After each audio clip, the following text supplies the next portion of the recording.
안녕하십니까. 석세스 칼리지 사이먼 박입니다. 오늘은 부자 되는 법 중에서 지출에 대해서 말씀드리겠습니다. 지출은 영어로 spending, 그 다음에 expenditure라는 영어를 쓰죠. 돈을 쓰는 것을 그냥 쉽게 표현하면 지출이라고 합니다. 사전적 의미로는 금전을 지급하는 모든 것이 지출이라 한다, 이렇게 정의가 되어 있어요. 이 부분은 제가 그냥 사전에서 찾은 이야기입니다. 그런데 제가 가지고 있는 지출은 한 5가지 유형이 있습니다. 5가지. 첫째는 생활 지출. 우리가 생활하는데 최소한 데 필요한 돈이 필요한 생활 지출이 있고요. 그 다음에 라이프스타일 지출. 세 번째, 보장성 지출. 네 번째, 생산성 지출. 다섯 번째, 소비적 지출입니다. 소비적 지출. 이 5가지 지출에 대해서 좀 이해를 하면 본인이 돈을 벌고 돈을 소비하고 그 다음에 돈을 불리는 법에 대해서 깨달을 수 있을 것 같아요. 첫 번째, 생활 지출은 그렇게 설명을 하지 않아도 되겠습니까? 우리가 사는 데 필요한 지출이죠. 다시 말해서 의식주, 그러니까 집에서 살고 기본 생활을 하는 생존을 위한 지출. 이것은 부자나 가난한 사람이나 정도 차이가 있을 뿐이지 큰 지출의 차이가 없습니다. 부자라고 해서 하루에 5끼를 먹는 것도 아니고요. 또 가난한 사람이라고 해서 하루에 한 끼 먹는 것은 아닙니다. 이런 먹는 거, 그 다음에 집에서 최소한도 필요한 지출액, 여기에 플러스 서민인 경우에는 주택과 관련된 지출도 생활 지출에 포함된다고 하겠습니다. 이 부분은 모든 사람들이 대단히 아끼려고 노력을 하기도 하고요. 현명하게 지출을 하려고 하고 있는 것까지는 사실인 것 같아요. 이 부분에서는 큰 문제가 될 것 같지 않습니다. 두 번째 지출은 라이프스타일 지출입니다. 라이프스타일 지출. 이 부분이 21세기 지식정보화 사회, 온라인 사회 또는 인터넷 사회에서 많은 지출을 차지하고 있습니다. 요즘 인터넷 통신비도 일종의 생활 지출이자 라이프스타일 지출입니다. 그런데 인터넷에서 많은 프로그램을 이용하는 사람이라든가 이런 사람들 같은 경우에는 실질적으로 생활 지출에 비해서 라이프스타일 지출이 많이 나가는 거고요. 그 다음에 골프를 즐긴다든가 또 자기가 좋아하는 취미 활동을 하는데 소비를 하는 사람들, 물론 나쁜 것은 아닙니다. 그 다음에 다른 사람이 가니까 해외여행을 한다든가 나도 해외여행을 꼭 1년에 한 번은 해야 된다, 이런 등등 생활 지출, 또 상당히 소비가 많이 돈이 필요하는, 남에게 보여주고 싶은 과시형 취미 활동이라든가 이런 등등이 라이프스타일의 지출에 해당한다고 할 수 있겠습니다. 이 부분이, 인간은 사회적 동물이라고 하잖아요. 그래서 다른 사람이 나를 어떻게 평가할까? 내가 하는 현재 활동하고 있는 것에 따라서 현재 자신이 평가된다고 생각해서 좀 무리해 가면서 지출을 하는 성향이 있는 것 같아요. 이것은 개인의 라이프 스타일이기 때문에 내가 옳고 그름에 대해서는 말씀을 드리지 않겠습니다. 하지만 상당히 우리의 지출을 하는데 보수적으로, 특히 라이프 스타일 지출에서는 보수적으로 접근하는 것이 옳다고 생각합니다. 세 번째 지출은 보장성 지출입니다. 보장성. 우리가 노후를 생각한다든가 현재 불안하기 때문에 보장성 지출을 하게 됩니다. 예를 들면 보험을 든다든가 그 다음에 연금, 다양한 보험을 들지 않나요? 보장성. 그런데 이 부분에 대해서는 할 말이 많지만 좀 간단하게 말씀드리겠습니다. 지나치게 많은 사람들이 자기 소득 수준에 비례하지 않게 보장성 지출에 너무 많은 돈을, 퍼센트를 투자하고 많은 것 같아요. 지출하고 많은 것 같아요.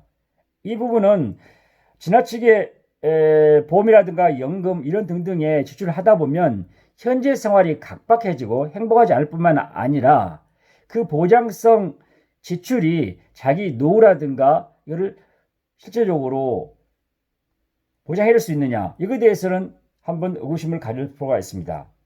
그래서 최근에 젊은 계층으로 대상으로 젊은 계층들이 주로 보장성 지출을 줄이면서 그 부분을 우리나라의 뭐 대기업에 우량주를 사놓는다든가 주식을 투자해놓는다든가 세계적인 기업에 투자하면서 자기 노후를 대비하는 방법도 있는데 이것도 좋은 방법 같기도 해요.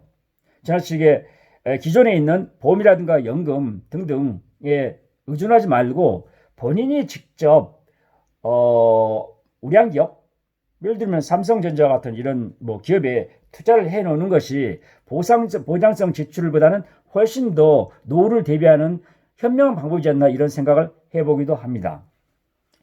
그 다음에 네 번째입니다. 네 번째, 생산성 지출. 이 생산성 지출이라는 용어는 누가 별로 쓰지는 않습니다. 그래서 제가 한번 써봤습니다. 이 생산성 지출이라는 것은 자기 개발을 위한 지출입니다. 자기 개발을 위한 지출. 이 부분은 상당히 등한시하는 경향이 있는 것 같아요.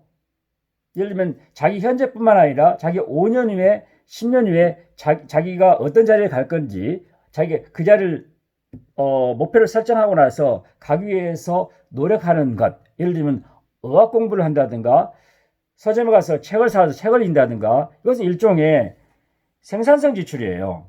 그 다음에 요즘 젊은이들 뿐만 아니라 많은 사람들이 건강에 관심 있지 않나요? 건강에 관심이 있어서 피트니스 센터 뭐에 등록을 해서 매달 가서 운동을 하는 것, 그 다음에 특정 좋아하는 스포츠 동호회에 가입해서 본인의 건강을 계속 유지하는 것, 이것도 일종의 저는 생산성 지출이라고 생각합니다. 그런데 많은 사람들이 라이프스타일 지출에는 소비를 많이 하면서 생산성 지출, 본인 자신을 위한, 자기 개발을 위한, 자기 자신에게 현재 도움을 줄 뿐만 아니라 미래에도 도움이 되는 생산성 지출에는 인색하는 것 같아요. 한번 이렇게 생각해 볼 것 같아요. 아, 내가 한 달에 책을 얼마만큼 사지? 내 지출한 비율의 도서 비용이 얼마지? 그 다음에 내가 어학책을 어학 프로그램이라든가 어학 앱을 사는데 얼마 돈을 쓰지? 또는 내가 피트니스 센터에 돈을 얼마 쓰고 있는 건가? 운동하는데 얼마 쓰고 있는 건가? 이런 등등을 생각해 보면 본인이 의외로 생산성 지출, 현재뿐만 아니라 미래에 도움이 되는, 자기 본인의 미래 가치를 높이는 데 도움이 되는 생산성 지출에 돈을 쓰는데 대단히 인색했었다, 이렇게 생각할 수 있습니다. 마지막으로 소비적 지출입니다. 소비적 지출. 물론 소비적 지출과 라이프스타일 지출과 관련되어 있을 수도 있다고 하는 사람이 있겠지만, 이것은 소비적 지출은 해로운 지출을 의미합니다. 해로운 지출.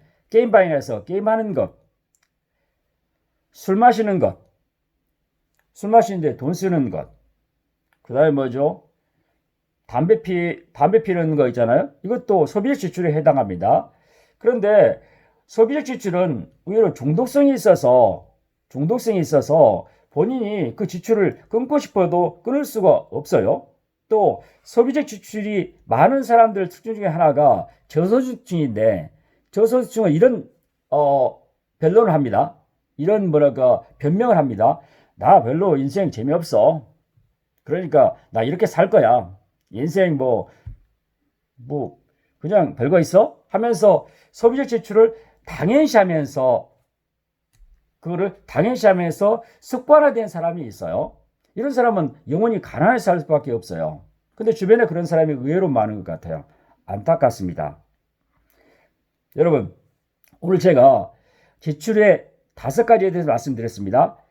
생활지출, 라이프스타일 지출, 보장성 지출, 생산성 지출, 그 다음에 소비적 지출. 소비적 지출은 결국 향락적 지출과 관련돼 있습니다.